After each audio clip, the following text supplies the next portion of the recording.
Yo, what is up, guys? It's Flark, and Shadowlands brought quite a few changes our way, hasn't it? Essentially, an entire class and spec redesign slash rework for talents, class abilities, resources, resource management, equipment that you can use. Pretty wild. Reminds me a lot of Wrath, Kata, Mop, that kind of dynamic, that design space. Seems like they're going in the direction of following through with the success of Classic. There's a lot that went right in that launch. It was enormous on Twitch and blew up the popularity of the game once again. I don't think it had ever seen numbers like that prior to Classic, because Twitch wasn't out during Wrath. Not popular anyway. So that is big, and they're making a lot of design choices that seem to fall into that kind of stratosphere. So pretty cool, and we're going to talk about some of them today. I have a lot of opinions on what's changed, and I'd like to go over it. I haven't really done a news or talk video yet, although a lot of my early guides were kind of just me talking, so I guess you're used to it. But if this is the sort of thing that you guys care to see or listen to or watch, just let me know. Plenty of room for critique and comments down there, and discussion about what you guys think about the changes as well. So without further ado, let's get right into it. Biggest change, it's in the title and the thumbnail, is Two-Handed Frost is coming back to the game. Pretty crazy. I didn't actually believe they would do it. Seemed like they were very adamant that dual wield was how Frost was going to be. But that's all changed, like I said, as a result of Classic. Probably they've gone to a different design mindset. They are now bringing a lot back from times that people enjoyed. They're listening to suggestions, critiques, and complaints. I can understand their reservation for doing that in the past. It's not like the hordes of people, though there are many, can design a game inherently by themselves, and sometimes there are some biases that go with that. If it was up to me, DK would be very good. If it was up to a Warlock, Warlock would be very good, and DK would be very bad. So, sometimes that stuff gets in the way, but of course, biases don't really matter when it comes to having fun. And I think they saw that with Classic. Fun is a big deal when you're playing a game, and World of Warcraft has never been inherently balanced. Classic is not balanced, but extremely successful. Wrath was not balanced, but extremely successful. I think Shadowmourne TSG comes to mind. So I don't think balance is really that much of an issue as much as class, fantasy, and design, unique and interesting niche abilities that fit into a entire theme, essentially, of your class. That is really, really impactful to how WoW has persevered for all this time. That and the world building and the quickness to the market. It was one of the first, or if not the first, to do this so well. But I'm not a game designer personally, and I don't know their methodology or what's going on through their head. That's just what I've picked up reading through these class changes and all this crazy news that's coming out. It just seems like they are going back to that design space of the past, spawned by the wild success that they've had doing that with Classic. So anyway, Two-Handed Frost is in fact back, and let's talk about that. So there's two camps, and depending on where you are, you're only going to see one or the other. The DK forums are very, very adamant that this is a fantastic change and that this is great for the game. While some people in the DK Discord, the general consensus is it's not good, it's going to create balancing issues, and there's a whole bunch of other trouble. But those general consensuses tend to stay in those areas, so sometimes you might not even know that there's opposite viewpoints like that. It's kind of funny, actually, to me. That said, I have my own opinion, but I'll give you the too long didn't read, because I do tend to talk a lot, and I'm sorry about that. But just before I get into all of the reasons why, I personally believe it is a phenomenal change. I think it's good for the game, I think it's healthy, and I think that kind of design space as a whole is healthy. Not just the fact that they're bringing back Two-Handed Frost, but what that means for design. I think that is the most important thing that people are forgetting to look at when they look at this change and they start nitpicking all of the balancing issues. They don't recognize the design mindset, like I've mentioned 10 times now, that they're moving into, that is represented by this change and how good that is. So let's talk about that a little bit.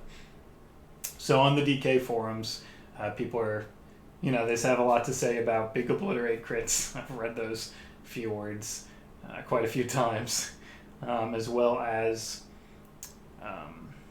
the aesthetic, the lore behind it, the class fantasy. Those are all really important, and I understand that. There was no reason not to have it as a transmog at the very least.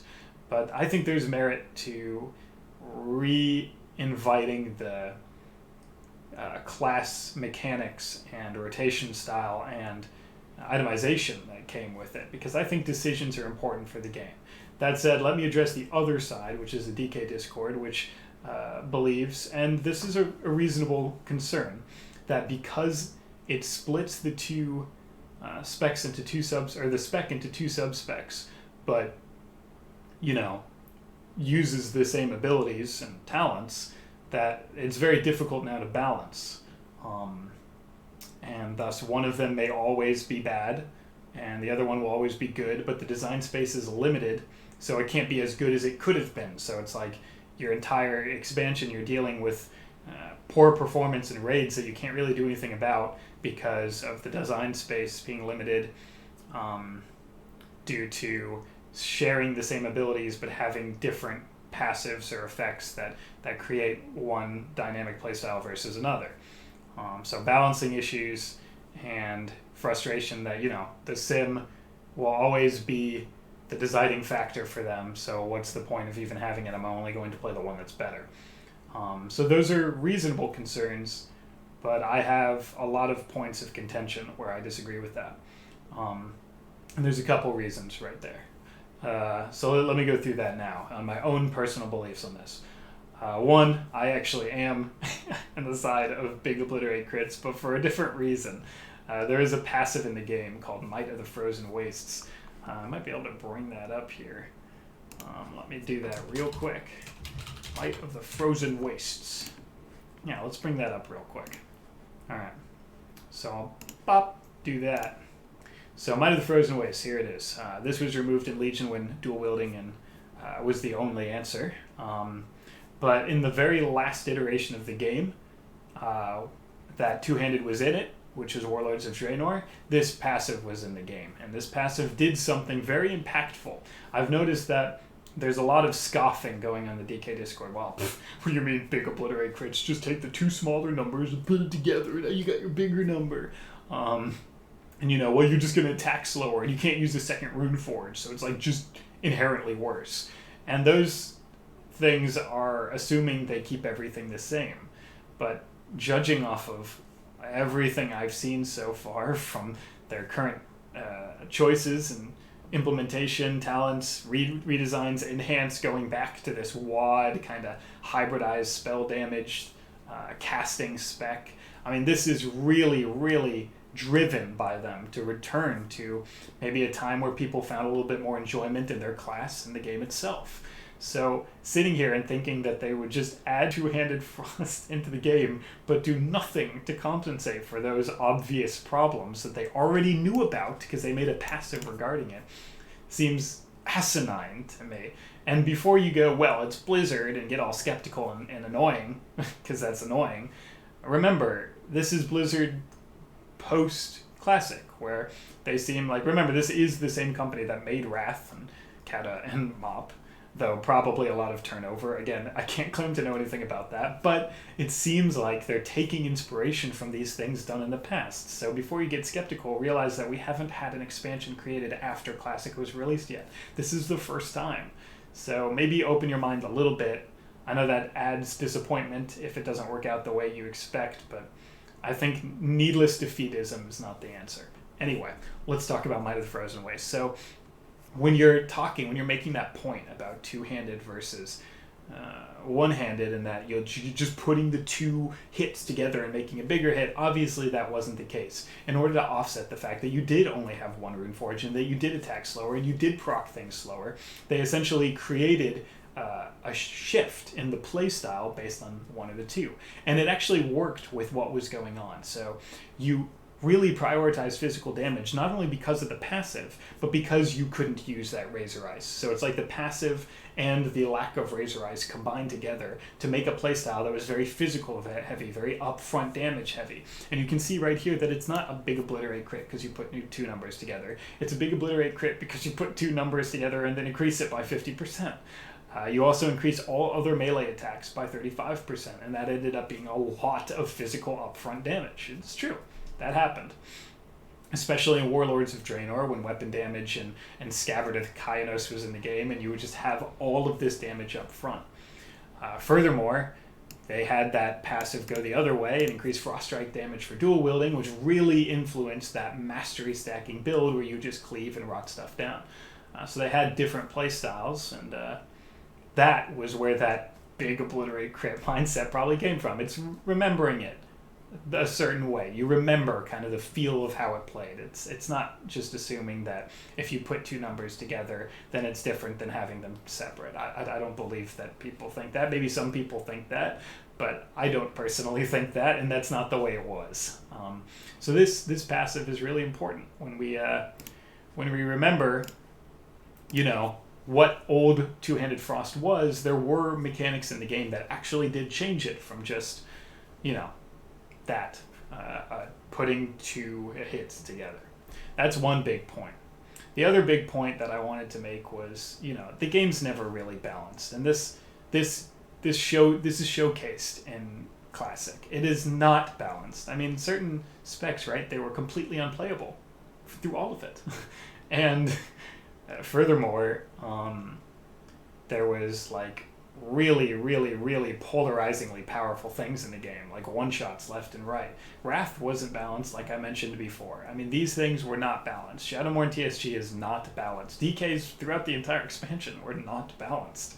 It's just true. But the game was popular and fun.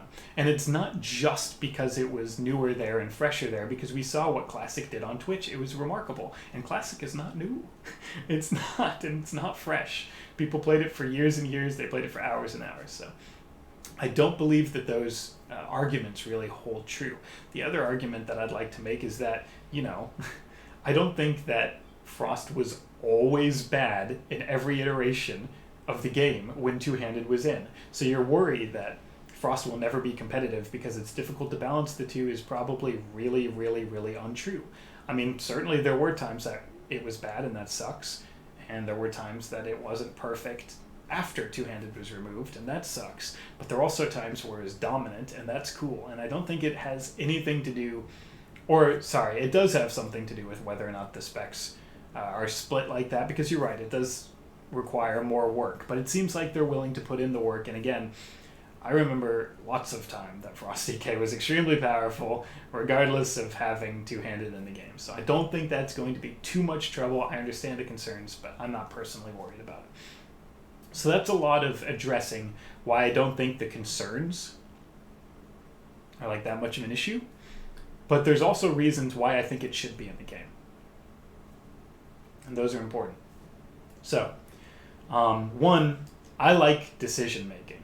I think all decision making is good for the game because it's not trying to be pristine balanced. Listen, one more thing on that, BFA is not balanced. So let's just get it right out of our head that somehow adding all of this back to the game is going to create these balance issues for our perfect, pure, homogenized game. It's not. The only thing that's homogenized about it is that they pruned a lot of stuff, so less niches are available, which is stupid. That's dumb. That's not something they should do, because the game is still not balanced. There are still specs that are wildly overpowered in both PvE and PvP, especially in Mythic Pluses. The strengths of classes get skewed out of proportion, and those balances become even more difficult as gear and itemization pushes things to their ultimate limit. So the game's not balanced now. So if it's not going to be balanced now and it's not going to be balanced later, then it might as well be fun, and it might as well be engaging, and it might as well be fleshed out versions of your class. And decisions and choices that resemble the class fantasy really matter to me because it's fun for a lot of people. I think that goes without saying when you look at Wrath and Classic's success. And I'm not a Wrath fan, but I didn't even really play. I just recognize what people enjoy, and I recognize what I enjoy. I did not even play Wrath, and I still look up to it like that because I see what made it good. And that's a huge point. I'm not biased. I did not even play the expansion. So please remember that when I'm going through this. But decisions are really interesting to me. Two-Handed Frost is, like I said, the epitome of decision-making. That is going to be introduced into the game. You can see it in Enhanced Shaman that with the changes they've made, and a lot of different specs as they change drastically in Shadowlands. But essentially, you create two different playstyles based on really important decision making that might not showcase in raid environments when all that matters is simming your gear. And I please, before you click dislike here and you're like, no, it doesn't matter, decisions aren't true because you're not going to decide anything, you're just going to play the thing that's best. Understood. That is a Mythic raid environment. But there is other aspects of the game, and I know PvP is a little underplayed right now, but hey, maybe if we make the game better, it won't be. Again, Classic was good and people played it. Despite it being old and, maybe people didn't expect it to be as popular as it was. So hopefully, and people play PvP in that too, which is great. So maybe if PvP is fun now, especially when a new expansion hits, there's a huge surge in PvP population. If the game is fun, it can retain those player versus player players. So I really hope that they can do that. So that brings me to the point that PvE Mythic raiding at the highest level is not the only gameplay in World of Warcraft. People do a lot of things. They do BGs, they do 2s and 3s and RBGs, they do questing, and they do World PvP, and they do Mythic Pluses. Maybe there would be a difference there. There's a lot of different gameplay that can change what's valuable, and it's very obvious when you start looking at PvP specifically because Two-Handed Frost was good even when dual wield was technically better in PvE. Two-Handed Frost has this really valuable upfront damage where you can just press a few buttons and do a lot of hits. Your damage is really impactful. It feels like your button presses really matter because of that front-loaded damage. So that is huge because in PvP, if there's like a clothier leather meta, like an RMP perhaps, you have a Frost DK that has upfront damage that goes through low armor types very well, but does worse against plate. Then your upfront damage will be tuned really particularly well to handle those comps, and then you would be an answer to the meta. So Two-Handed Frost essentially is a good decision into certain comps. It's also a good decision into certain meta types. While dual wield has its own advantages. While the damage might be less front-loaded, it goes through armor because it's mostly magical. It cleaves better, which is really huge, especially in the world of Windwalker DK, which was not as... was not in the game back when Two-Handed Frost really originated as a powerful spec, and then was in WoD, but that was still good to do upfront damage because they just both did so much burst. But anyway, you're getting the idea. Different situations create different dynamics that would allow you to pick a different playstyle that you would maybe want to try out. So that's all really important. And maybe it would be better in raids where there was a fight that required a lot of burst, or maybe it just would be better in raids overall, but then dual wield would be better in Mythic Plus because it cleaves better. That's true, it does cleave better, and Mythic Plus requires cleave. So maybe those dynamics would occur, and the spec would actually benefit from having those sub-specs. It would actually be better in more areas. That would be really, really cool if that happened, and I would prefer that we don't be defeatist about it because that's unfun and boring and stupid. But here's a final point on the two-handed versus not having two-handed debate that I'd like to put forward. It does seem, especially with all of the buffs that they're doing to like raw individual abilities while going in this design mindset, it does seem like, especially with the change to allowing Frost DK to use two-handed, that they're putting emphasis on your rotation and your class and your abilities and the things that you choose to press and the things that you choose to do during the game. Because I'm going to show you something in two situations. I know you guys don't like when I hit the dummies, even though I can represent a PvP environment pretty well. So I have a details of my last threes game here. I'm going to hit the dummies just so I can showcase what my general burst rotation is. I just pretend like I grip stun these two and these guys are getting chill streak together. It's the same thing, and you'll see that when I show you the surprise down here, which is my details of that last game. But obviously, right, I would empower Pillar Remorseless. I would get my Frost Fever on everything. I would then do a grip somewhere in here, press Chill Streak, War Stomp, or a Leg Sweep, and then the thing would bounce during the stun and they would get cleaved a lot while pressing my whole rotation the entire time, right? The whole time I'm pressing these two buttons, because my button is two rotations, because, or my rotation is two buttons rather, because, you know, they took everything else away from me. But right, so that is that. And we'll look at it before Frost Fever takes a few more times, but this is standard. This is very standard. My Chill Streak Go is almost all of my damage. Remorseless Winter's passive cleave is almost the rest of my damage when coupled with Frost Fever's passive cleave. Then the button that I had pressed 1,000 times, or 6, you know, smaller number, but still works. Coupled with the fact that I'm using a talent specifically to buff it during that window. During that window. Is what? It's... Let's go back to it real quick. Eye of Corruption, yeah, sure. 7% of my damage. Plus 3 is 10%. Frost Strike, as a dual wield DK, 3% plus 2% is 5. That's during a window where I pressed only those two buttons over and over. Like I did my setup globals, which were these four right here. Pillar, Remorseless, and Chill Streak, and I pressed them one time. Then I spammed my rotation with a build that prioritizes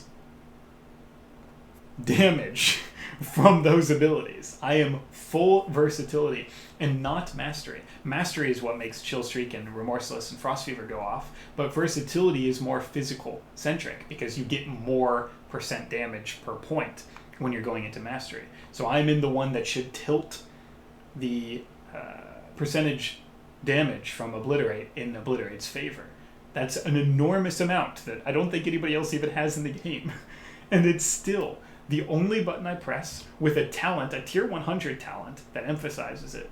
And during my burst window, it's almost nothing. It's not contributing to what I'm doing. My passives are contributing to what I'm doing. Chill Streak bounces are contributing to what I'm doing. But my rotation is not contributing to what I'm doing. Contrast this with Legion, and during my burst windows, it was Obliterate and Frost Strike. Now, that's not particularly hard to do. It's still 2 buttons, and I sure do hope they give some more complexity to Frost. But at least the button that I was pressing mattered. Now, I know, that was a training dummy, so let's see this arena. Because we won this arena, and I got my goes off with Gripped Chaos Nova, so let's see what happened. Well, the exact same thing happened, except worse, because Obliterate does less damage to through armor, so it does less damage in PvP, and I have less uptime, so Frost Fever pulls ahead even more. This is insane. This is actually asinine. Compare this with the dummies, and it's the exact same problem, which means what I'm worried about is the entirety of the expansion. The buttons that I press during my burst windows don't matter. They're only to build random things that are not part of my rotation. The Pillar of Frost strength, my Icy Citadel afterwards, the Remorseless Winter strength, which then in turn buffs my Chill Streak and my passive dots that being applied. It doesn't feel like the buttons that I press currently matter. And this is what I think the huge change will be. Obliterate, while it's still just one button and not very complex and not very rotationally difficult and not like, oh my gosh, you outplayed me by pressing Obliterate, at least it requires you to get on your target and press the button. If you get peeled, you're doing significantly less damage, which is good counterplay, so other classes should enjoy these changes too. At least now you're not dying passively to a Chill Streak bouncing with the DK and SCC or Frost Fever dots and Purification Protocol, right? I mean, that's asinine. That's asinine, and we don't need that in the game. So there you go. That wraps up my thoughts on the debate. I believe that there's a lot of value into putting more emphasis in the buttons we press and the decisions we make. I don't believe the concerns are very valid. I believe that balance is not achieved now and it won't be in the future, but the game could be fun in the future. It seems skeptical to say that, but yes, no, never is there perfect homogenization and flawless balance between all specs, especially in a game where item level scale so far really, like I said, amplifies the strengths of a spec. I mean, think of Unholy DK and Mythic Dungeon Invitational. It's just absurd. The power creep and the scaling that goes along with that. And everything else is nowhere near. From what I've seen. I guess I'm not a Mythic Dungeon Invitational expert, so you could probably convince me if something else was close to its damage. I thought for sure that like double stacking them was a thing, but even then, it's not like the bottom and the top are anywhere near each other, right? Whatever is doing the least damage, and Unholy DK doing at least top 5, right? They're not going to be close. So those scaling problems create a balancing issue, and I don't think you can then use balance as an argument. So I talked about this a lot. That's something that I do. I'm assuming some of the comments below will be, hey, shorten your video, dumbass. But I'm going to keep going here and talk a little bit about the other changes that I like, and we'll wrap it up there. But I had a lot to say about that, and I did want to do my little Chill Streak, Frost Fever, Remorseless demonstration, because it is a little frustrating to me, and I'm hoping that these changes fix that. But let's move back to the web browser here and take a look at some of these changes. Obviously, I think they're all pretty phenomenal. I'm not going to look at blood. I don't really blood in PvE, and I do it in PvP, but it's totally different, and it's just for fun in RPGs, although it was actually during my hero push, which is kind of funny. But that's not that important. The better stuff right now is going to be Frost and Unholy and what they got. So obviously, you can see what I was talking about. Some of these buffs that I think we've established are leveling buffs. They like increase the damage of the ability as you go up, so you kind of feel like you're getting more powerful as you go, which is a good change. Also, in turn, redirects a lot of your overall damage back into the abilities that you're pressing, because Frost Strike and Obliterate are getting heavy buffs. And then this change, unreal. I think people have been asking for this for ages. They've been skeptical because it puts pretty much all of your damage into Mastery, which makes it a boring stat. It just means do more damage, which I agree. That is not very interesting. Some masteries in the game are still really, really interesting, but do more damage is not really that interesting. But we'll see if they change it up at all. They changed Unholy Mastery, which was pretty cool. But this is good for Two-Handed Frost especially, and just for the game itself, because it really puts emphasis on pressing that button, getting Killing Machine procs, the weight of what it means to burst with a Killing Machine proc. It's going to make your Obliterate not only crit, but do frost damage, which will increase its scaling with Mastery and Razor Ice, and go through armor, which all of those things together makes Killing Machine a huge damage buff. Huge! Like, when it crits and goes through armor and increased by Mastery and increased by Razor Ice, I mean, all of the multiplicative effects on that just make it do so much more damage. It's like Killing Machine is weighted. And that is the kind of thing that I'm talking about when I say this is the correct design decision to go into. The abilities and decisions that you press have weight. I'm not saying Killing Machine requires any decision making, but it does emphasize sticking power. If Obliteration is still in the game, sticking power during Obliteration. Right now, my sticking power during Obliteration matters 0. 0. It doesn't matter at all. It doesn't matter. You saw how much Obliterate was increased by running that talent. Literally, the only reason I'm using it is a rune reset because I was playing tanky comps.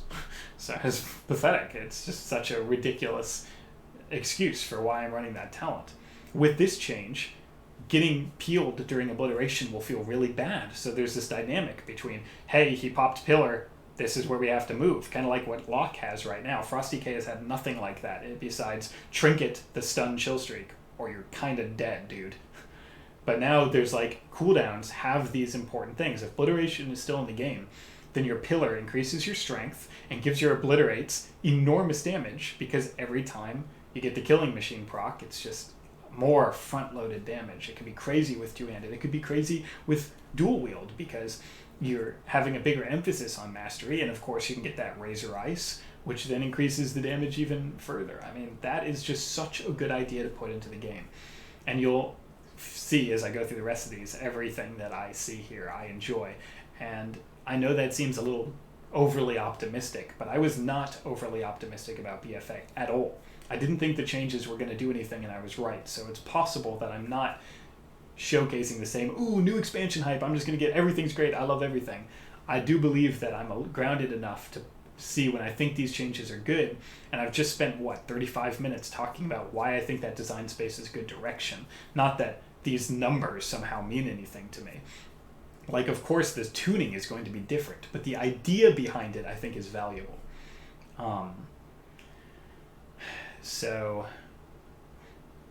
yeah, looks like Howling Blast also getting that damage buff. Rhyme proc seems to be much less important, so they're just putting more into your rotation and not just a random proc and passive damage. I think that's very valuable.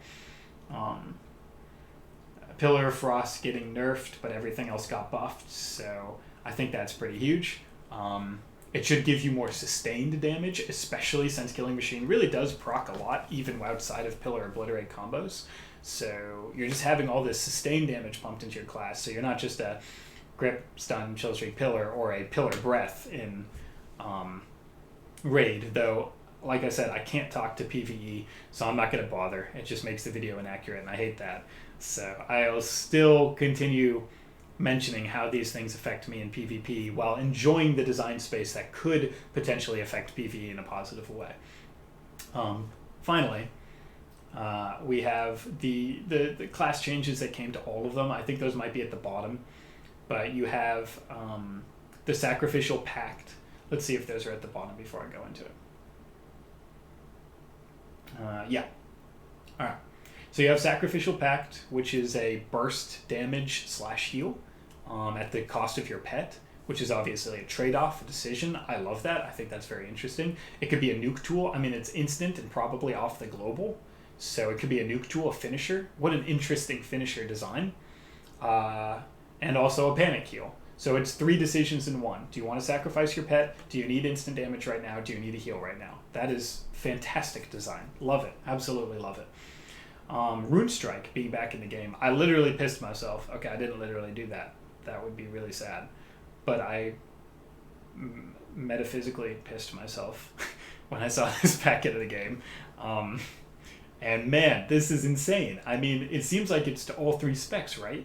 Which means that is such a huge change for PvP. Unbelievable how much PvP specific changes they're making here, and that really warms my heart, because maybe this is what BFA has tried to be, the PvP centric expansion. If all of these changes, I mean, D&D is brought back, I can't get ahead of myself here, but that is literally just a PvP change currently. If it makes Frost Strike or Obliterate Cleave, then it's both, but a lot of these changes are just so driven to be PvP centric.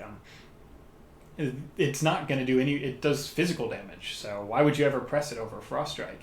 I don't know if it seems like it requires runic power. It's called Rune Strike, or it could be runes because it's called Rune Strike. So I don't know. Does it say? Anyway, regardless, you're not going to use it over one or the other, Obliterate or Frost Strike. It seems like it's Frost Strike. Unless they are going to dodge, block, or parry you. So evasion, die by the sword. Oh god, demon hunters? What a great answer for them. So it's this situational decision where you do less damage to answer a cooldown. When you say it like that, it seems pretty easy. Well, if they're going to dodge me, I'll press it. But when you add this with all of the other decisions that they're putting into the game, that's where the class complexity, the niches, and the overall fleshed out dynamic of a class came into play. I mean, that's where, I don't know, can you guys see this? Was it on the screen? I sure hope it was. That was Rune Strike, and I talked about Sacrificial Pact. It's up there somewhere. Here, let me do this. Yep, that's not what he meant to do. That's not what he meant to do. Oh dear, oh dear. Right, okay, anyway. So, that, when you couple that all together, you have this really, really impactful design space where you have a lot of decisions, a lot of niche abilities, a lot of knowledge, a lot of class fantasy driving a full completed class. That is big. I am so excited that that's back. I just can't even talk about how awesome that is. I am so thrilled. What an interesting thing. It's not going to be oppressive because it does very low damage, but just as an option to finish off a rogue that evasion too low, as a punishing tool for a DH that blurs at 2%, or it tries to finish you off while Blade Dance leeching you. That is just so interesting. I love it. Raise Dead has a DPS cooldown, just a little thing that they wanted to put back in the game. It's not going to up the situational aspect of anything at all. It's just a cooldown. So press it to do damage, and I guess Frost having another CD is actually kind of nice because they really don't have very many right now. That plus Frostworm's Fury, I get to talk about that too. That's pretty good.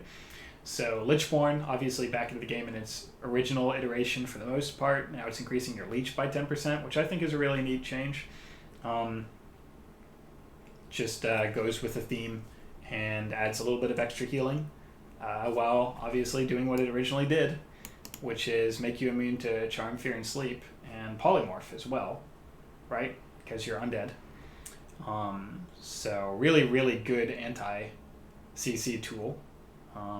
And allows you to Death Coil heal yourself. So there's so many dynamics to the ability, right? You heal yourself, you can Death Coil heal yourself, and you have to choose when you want to use it to get out of one of those effects or to prevent those effects, and you can use it on a mage casting polymorph like right before it goes off. You could even if it's targeting you, Dark Sim the polymorph that you immuned and just do like this crazy swing of pressure. So my god, look what they're doing to the game, man. It's fantastic.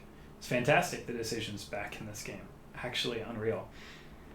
Abomination Limb is a passive grip that does damage. This is pretty wild. Actually, I'm really excited to try that. I mean, it's just another interesting thing back in the game. I can't talk too much about it because it's not easy to theory craft on something I can't play right now, but it seems good. So we'll talk. The last bit of Frost here that I care about, right, is Frostworm's Fury being baseline. That's really cool. It's just another cooldown. Again, if you look at my class here, I'm rocking not a lot of buttons here, man. Kind of running out of buttons. There's not very many of these. So having more cooldowns to press might give me finisher tools or other things that matter besides just Pillar Chill Streak. And really, Pillar doesn't even matter that much because Icy Citadel is just as strong, so just the Chill Streak button and a stun. Having other buttons to press and decisions on when to press them is a good thing, and obviously should not be overlooked how good it is that that's in the game. The Glacial Advance has always been unplayed, but I don't know. Maybe it will finally be good with all of this emphasis on mastery, and it's a ranged AoE, so maybe it's good. Hyperthermic Presence is off the global, which again is another good design decision because it might be looks like it's a short cooldown with a short duration. So if you had to once again add another setup global amongst all of this crap, it would just be completely unplayed because it would just be too clunky to use. But now all of a sudden just the change of this line right here, hopefully you can see that, does not trigger the global cooldown. That is insane. That is actually insane. It's just such good design decisions because now you can throw that into a pillar window, or you can panic and use it as a Death Strike heal, like what Transfusion kind of is. So it's like a decision. Again, you can use it defensively or offensively. You can use it to finish somebody, or you can just use it as part of all your pillar windows. I mean, it's just, there's so many choices for that, especially since it's off the global and you don't have to use it as a setup. You can just weave it into anywhere. That's fantastic. Ice Cap got buffed. Neato. So Unholy got the same kind of rework where Festering Strike and Scourge Strike got upfront damage increase. APOC did as well as a cooldown reduction. Just really going in the same. I'm not going to talk about it all over again because we're running out of time here. Actually, we ran out of time 30 minutes ago, but you know, Flark videos are an hour. We're just going to have to get used to it. But yeah, the design space is the same. Putting upfront damage and more weight on your ability presses. Then they did something that I never would have expected in a million years, which is add minions to your mastery, and of course probably lower the overall amount that mastery contributes. But that's huge. I don't know. Here's something that I was really interested about, and somebody confirm or deny this. That would be really cool. Magus, that is now in the game, also added to the game as a talent, and Gargoyle both do shadow damage and are minions. So do they double dip from this mastery? That would be really interesting to know. If they don't, it's not that big a deal, but it might actually put a lot more impact on those talents, or rather a lot of value on mastery when you're selecting those talents, like a lot of value. I don't know if that's the case, but just food for thought. But yeah, Unholy is getting an equal amount of changes, and I've talked about how good the design space for these changes are already, so I won't spend as much time with it, but they are amazing. Dark Transform getting a quality of life change where it just immediately starts your ghoul doing its increased damage, which again feels like the button you pressed is more impactful. Death Coil can obviously heal yourself and heal your pet, which is kind of neat. Death Coil now reduces the cooldown of army, which may help you get that back up in raid encounters, so you can use it multiple times a fight. That's really interesting. These all do more damage, and then Summer and Gargoyle is baseline with still retaining the Dark Arbiter effect from Legion. So, it could be a really interesting burst tool where if you can get it off in proper windows while combining it with the other talents that you can now choose, because you don't have to use Gargoyle as a talent, that is pretty important. That's pretty impactful, especially with one of the rune forges that we'll go over in just a second. That gives you a higher runic power cap. That could be like a play. You would use that rune forge with Gargoyle, or a Gargoyle-centric build. And of course, I was curious if it double dips on Mastery, not sure. But I'm sure you could make a very easy kind of Necromancer Gargoyle-focused build and talent around that, and have a huge burst window from Gargoyle with that rune forge. I think that there's just so much decisions. Freaking out, man. There's so much decision making back into the game. And I really, really am happy with that. Sure.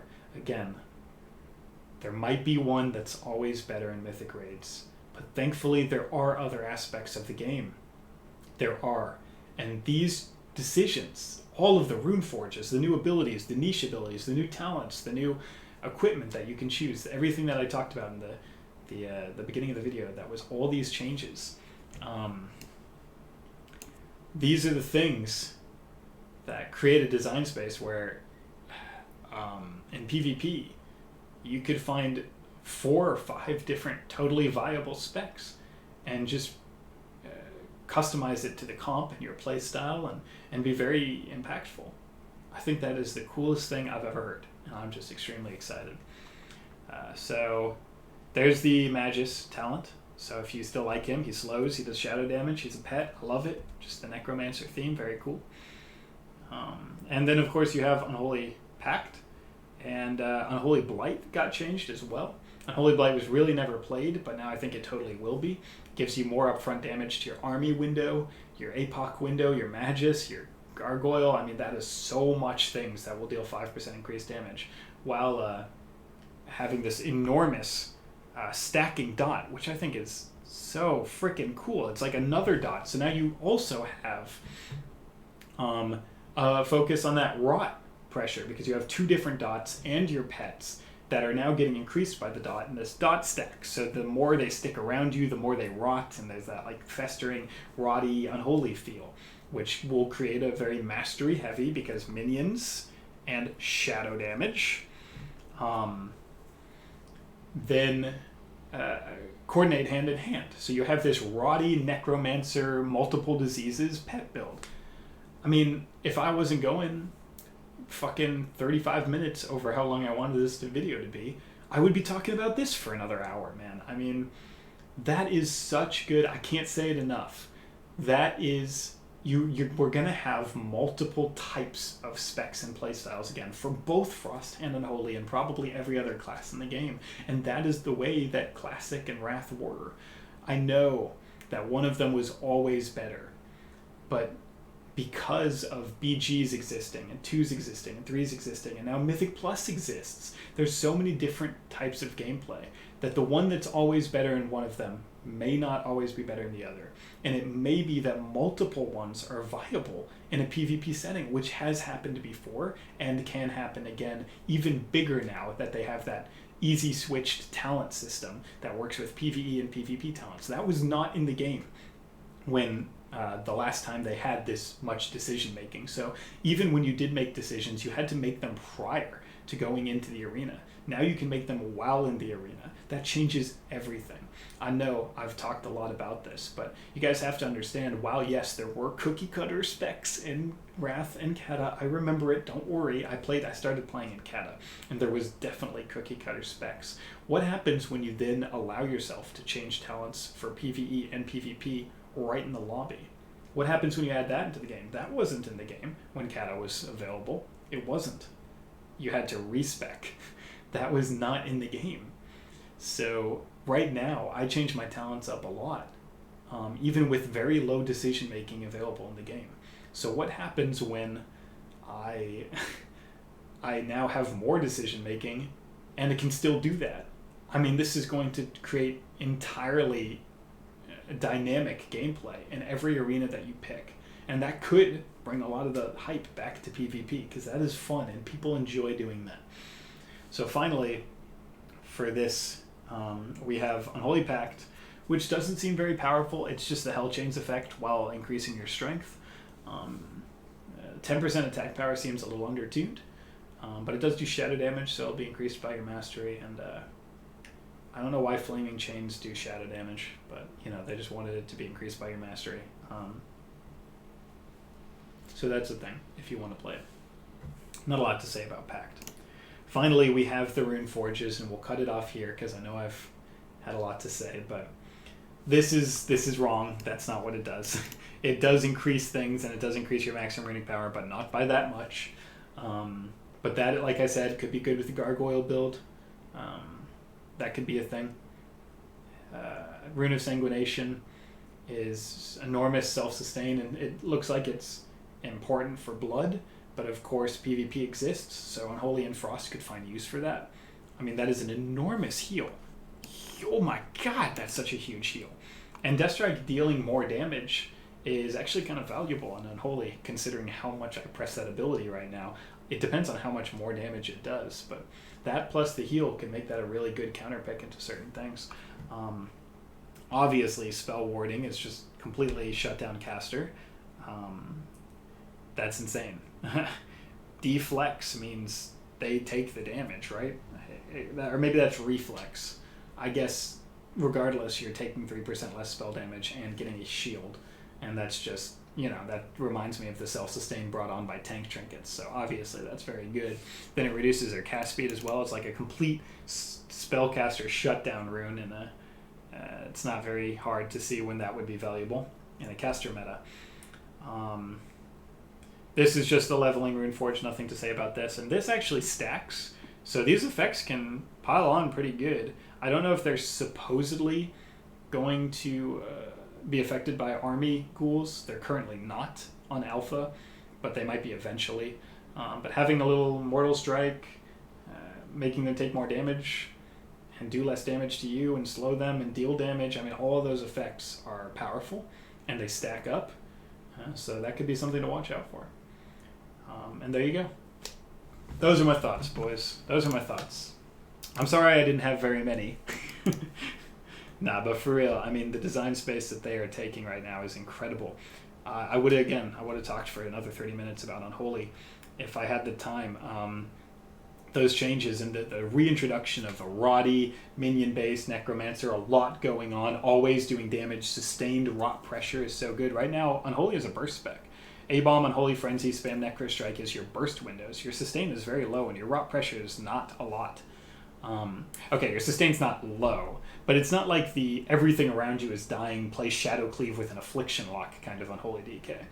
It's just like, Necro Strike, apply pressure, keep your sustained high that way, but it's not like you're rotting everybody around you, and pets are killing this guy, and diseases are killing that guy, and now you've got this unholy blight stacking disease that are killing all three of them. Like, that is a different kind of dynamic than we have right now. The Vision of Perfection build kind of goes in that direction, but that doesn't feel like Unholy gameplay. It feels like, you know, BFA shit. And I'm very, very excited for having a Shadow Cleave kind of type of spec be introduced in the game while still retaining a bursty spec if you want it. I mean, I can't say it again. Just being able to build in different ways has made me very excited. I don't even think I want to look at how long this video has gone. Thank you guys for having the patience to listen to my rambling and my musing about all this stuff. If you did, feel free to leave comments or discuss some of the things that I've talked about, your own opinion or any corrections that you have. Again, it's all alpha, so I'm not all knowledgeable here, so there could be a lot of stuff that I wasn't quite perfectly informed on, but I tried to be. I tried to read all this stuff before I got this video out. But some really, really good stuff. I talked more about the design space and the actual numbers themselves because the numbers are subject to tuning, and I think that's the way to do it. But hey, that's all I got. Thanks, and I will... 50 minutes. Goodbye.